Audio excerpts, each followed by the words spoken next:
Doomsday clock comic का part 9 शुरू होता है। जून 1954 में दी एडजर्नमेंट नाम की डिटेक्टिव मूवी की फाइनल शूटिंग चल रही थी। एक्टर कार्वर कोलेमैन एक सीन को शूट करने में काफी मेहनत कर रहा था। कार्वर कोलेमैन का करियर एक्टिंग में काफी अच्छा हो गया था। 2 साल पहले उसे एकेडमी अवार्ड भी मिला था। डॉक्टर मैनहट्टन देखते हैं कि कार्वर कोलेमैन को एक लेटर भी मिला होता है जिसमें कोई शख्स उसे ब्लैकमेल कर रहा है कि वो उसके डार्केस्ट सीक्रेट को पब्लिक में रिवील कर देगा। और जून 1954 में कार्वर कोलेमैन का मर्डर हो जाता है। डॉक्टर मैनहट्टन कार्वर कोलेमैन की कब्र पर खड़े हैं। जैसे ही दी एडजर्नमेंट मूवी की शूटिंग खत्म होती है, कार्वर कोलेमैन सेलिब्रेट करने से मना कर देता है और रात के 10 बजे वो एक बार में पहुंचता है जहां उसकी मुलाकात उसके ब्लैकमेलर से होने वाली थी।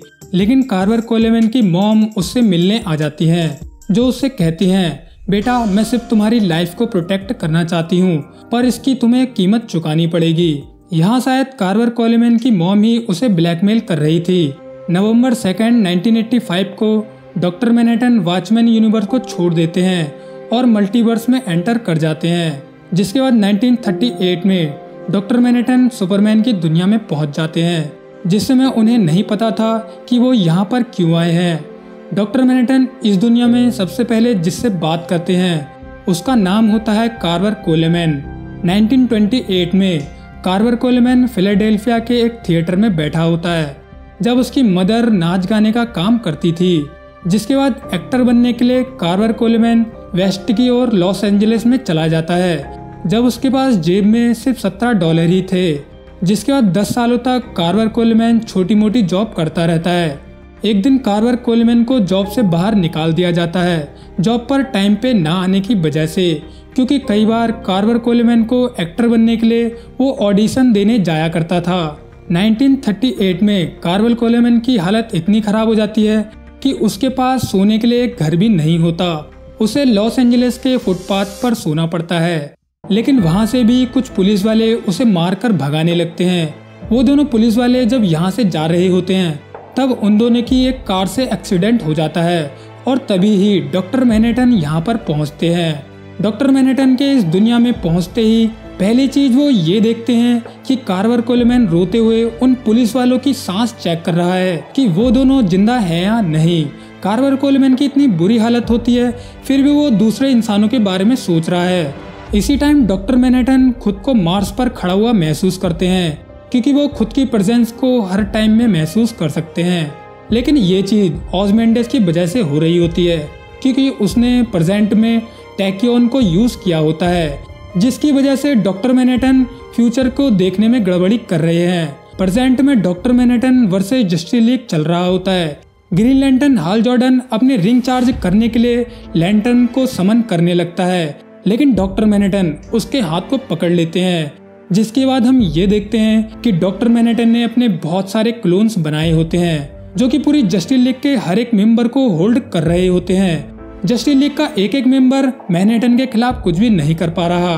डॉक्टर मैनहट्टन यहाँ पर सभी से कहते हैं, रुको, तुम्हें होल्ड करने का एक रीजन है जिसके बारे में तुम्हें बाद में पता चल जाएगा। मैं यहाँ पर इसलिए हूँ क्योंकि मेरा सामना सुपरमैन से होने वाला है। 1943 में कार्वर कोलेमैन की सबसे पहली मूवी रिलीज होती है जो कि वार्नर ब्रोस की सबसे सक्सेसफुल मूवी उस समय की बन जाती है। 1938 में जब डॉक्टर मैनहट्टन की मुलाकात कार्वर कोलेमैन से होती है, जब कार्वर कोलेमैन लॉस एंजलिस में स्ट्रगल कर रहा था, कार्वर कोलेमैन उससे पूछता है कि तुम कौन हो, क्या तुम कोई एंजल हो या फिर तुम कोई गॉड हो।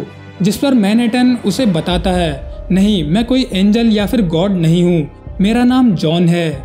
यहाँ पर कार्वर कोलेमैन काफी ज्यादा भूखा होता है, इसीलिए मैनहट्टन उसे डिनर करने के लिए एक रेस्टोरेंट में ले जाते हैं।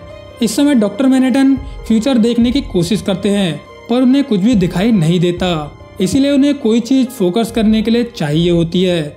इसीलिए वो कार्वर कोलेमैन पर फोकस करने लगते हैं। जिसके बाद डॉक्टर मैनहट्टन देखते हैं कि 1943 में कार्वर कोलेमैन एक सक्सेसफुल एक्टर बन चुका है, जहां फ्यूचर में इसी रेस्टोरेंट में कार्वर कोलेमैन मैनहट्टन से कह रहा होता है, जॉन, तुमने मुझे जो भी बताया था वो सच हो गया।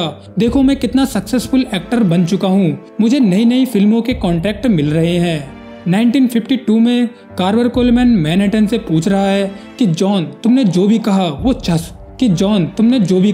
वो सच हो गया। देखो मैं अब इस दुनिया का बेस्ट एक्टर बन चुका हूँ। एनीवे तुम मुझे मेरे फ्यूचर के बारे में कुछ बताना चाहते हो तो बता दो। लेकिन इसके एक साल बाद 1954 में कार्वर कोलेमैन उदास बैठा होता है क्योंकि डॉक्टर मैनहट्टन उसे बताते हैं कि 1 साल के बाद तुम इस दुनिया में नहीं रहोगे। 1955 में कार्वर कोलेमैन यहाँ पर नहीं होता। यहाँ पर कार्वर कोलेमैन डॉक्टर मैनहट्टन से पूछता है कि तुम मुझे पूरी बात बताओ कि आखिर मेरे साथ क्या होने वाला है। पर डॉक्टर मैनहट्टन कार्वर कोलेमैन को कुछ भी नहीं बताता कि कार्वर कोलेमैन का 1 साल बाद मर्डर होने वाला है। 1955 में डॉक्टर मैनहट्टन देखते हैं कार्वर कोलेमैन यहाँ पर नहीं होता इस रेस्टोरेंट में बात करने के लिए। 1938 में डॉक्टर मैनहट्टन को सुपरमैन के बारे में कुछ चीजें पता चलती हैं कि मेट्रोपोलिस शहर में एक रहस्यमय शख्स ने एक कार को अपने हाथों से उठा दिया जिसको सभी लोग सुपरमैन कह रहे हैं और ये न्यूज़ पूरे अमेरिका में फैल चुकी है। जिसके बाद डॉक्टर मैनहट्टन वहीं पर चले जाते हैं जहां पर सुपरमैन को देखा गया था। कार्वर कोलेमैन डॉक्टर मैनहट्टन की एक पुरानी फोटो को देखता है जिसमें वो जेनी के साथ होते हैं। डॉक्टर मैनहट्टन वहीं पर फिर से पहुंचते हैं जहां पर सुपरमैन को पहली बार देखा गया था, लेकिन वहां पर ना तो सुपरमैन होता है ना वहां पर वो क्लासिक कार होती है जिसे सुपरमैन ने उठाया था, क्योंकि ये दुनिया अब बदल चुकी है। डॉक्टर मैनहट्टन सभी चीज को एनालाइज करने के बाद पता लगाते हैं कि वो मल्टीवर्स के अंदर उस दुनिया में है जो इस मल्टीवर्स का सेंटर है, जिसमें टाइमलाइन लगातार चेंज होती रहती है, क्योंकि सुपरमैन के इस दुनिया में आने के इवेंट आगे बढ़ चुके हैं, क्योंकि ये दुनिया कॉन्स्टेंटली चेंज होती रहती है और सुपरमैन इस दुनिया का सबसे पहला कॉस्ट्यूम सुपर हीरो भी है। जिसके बाद डॉक्टर मैनहट्टन 1940 में पूरी जस्टिस सोसाइटी की ओरिजिन स्टोरी देखते हैं। जस्टिस सोसाइटी बेसब्री से यहाँ पर सुपरमैन का इंतजार कर रही है, क्योंकि जस्टिस सोसाइटी सुपरमैन को अपनी टीम में शामिल करना चाहते हैं। लेकिन डॉक्टर मैनहट्टन एक सडन मोमेंट में देखते हैं कि जस्टिस सोसाइटी अब सुपरमैन को जानती ही नहीं है, क्योंकि सुपरमैन इस टाइम में एग्जिस्ट ही नहीं करता। जिसके बाद हम जॉनी थंडर को देखते हैं जो कि जस्टिस सोसाइटी की एक साथ में फोटो लेने लगता है। जिसके बाद कुछ मूवमेंट के बाद डॉक्टर मैनहट्टन देखते हैं 1940s में जस्टिस सोसाइटी इस रूम में होती ही नहीं है, जिसका मतलब टाइमलाइन फिर से चेंज हो चुकी है। खैर आप लोगों को मैं बताना चाहता हूँ कि जब भी डीसी यूनिवर्स में रिबूट होता है तब पूरी टाइमलाइन 10 या 20 साल आगे बढ़ जाती है और सुपर हीरो की फिर से नई शुरुआत होती है। इसी तरह से सभी सुपर हीरो की ओरिजिन टाइम में नई तरीके से नई टाइम में सेट हो जाती है। 1948 में कार्वर कोलेमैन डॉक्टर मैनहट्टन से कहता है, जॉन मैं तुम्हें कितना भी थैंक यू बोल दूं फिर भी कम रहेगा। तुमने मेरे फ्यूचर के बारे में जो भी बताया था वो सब सच हो चुका है। देखो मैं किस मुकाम पर पहुंच चुका हूं। तुमने इतने सालों में मुझे बहुत होप दी है। जिस पर डॉक्टर मैनहट्टन कार्वर कोलेमैन से पूछते हैं, क्या तुमने सुपरमैन के बारे में सुना है?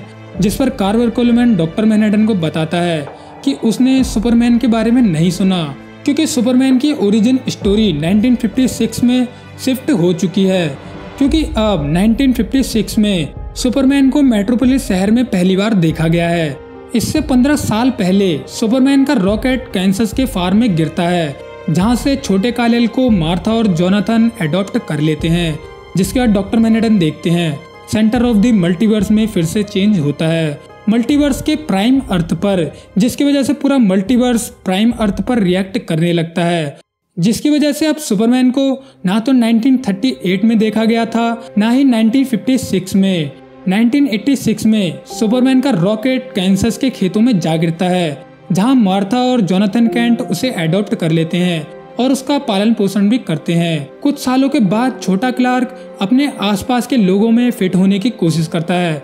छोटा क्लार्क जोनाथन कैंट अपने फादर से कहता है कि वो लोग मुझे पसंद नहीं करते, मैं उनसे अलग नहीं हूँ, मैं सिर्फ क्लार्क कैंट बनना चाहता हूँ, मैं आपका बेटा बनना चाहता हूँ। डॉक्टर मैनहट्टन इन सभी चीजों को और इस यूनिवर्स में हो रहे बदलाव को देखकर कहते हैं कि वो इस यूनिवर्स को समझ नहीं पा रहे।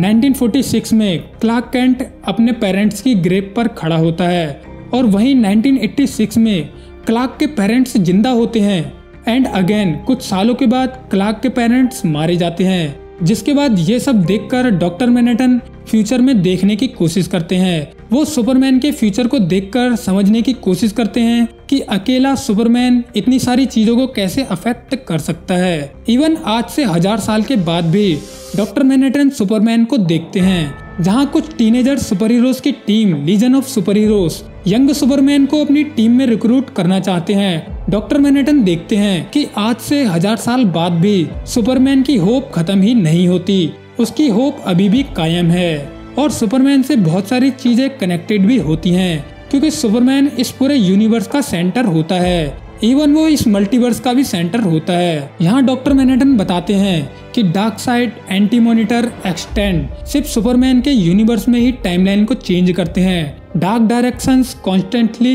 होप को टारगेट करती रहती हैं, लेकिन सुपरमैन की होप कभी भी खत्म नहीं होती। इस पॉइंट पर डॉक्टर मैनहट्टन काफी ज्यादा क्यूरियस होने लगते हैं कि सिर्फ एक बंदा पूरे यूनिवर्स और मल्टीवर्स को कैसे अफेक्ट कर सकता है।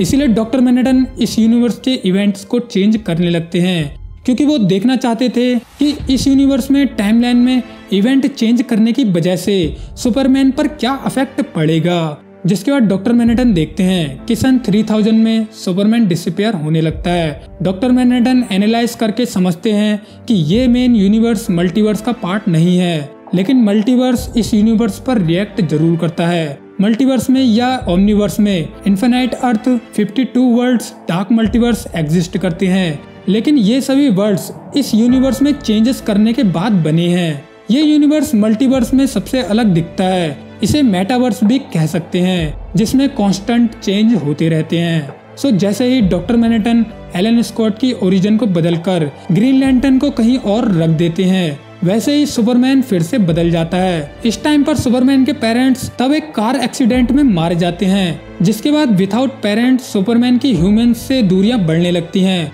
और सुपरमैन काफी ज्यादा डार्क हो जाता है। लेकिन डॉक्टर मैनहट्टन के टाइमलाइन में किए गए बदलाव के बारे में किसी को पता चल जाता है। वॉली वेस्ट स्पीड फोर्स में फंसा हुआ होता है, जो डॉक्टर मैनहट्टन को वार्निंग देते हुए कहता है कि तुमने जो भी किया है वो लोग तुम्हें जरूर रोक लेंगे। जिसके बाद वॉली वेस्ट फिर से स्पीड फोर्स में फंस जाता है।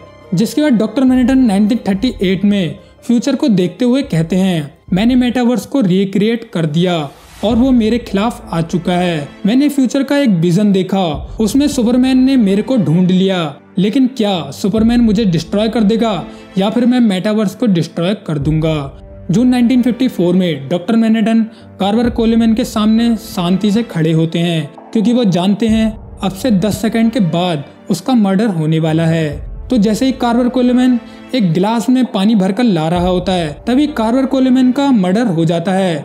कार्वर कोलेमैन की मॉम और उसका असिस्टेंट उसकी सभी कीमती चीजों को चुरा लेते हैं और हाउसकीपर उस लेटर को जला देता है जिसमें कार्वर कोलेमैन के सीक्रेट्स होते हैं। और इसी तरह से कार्वर कोलेमैन का मर्डर कभी सॉल्व भी नहीं होता।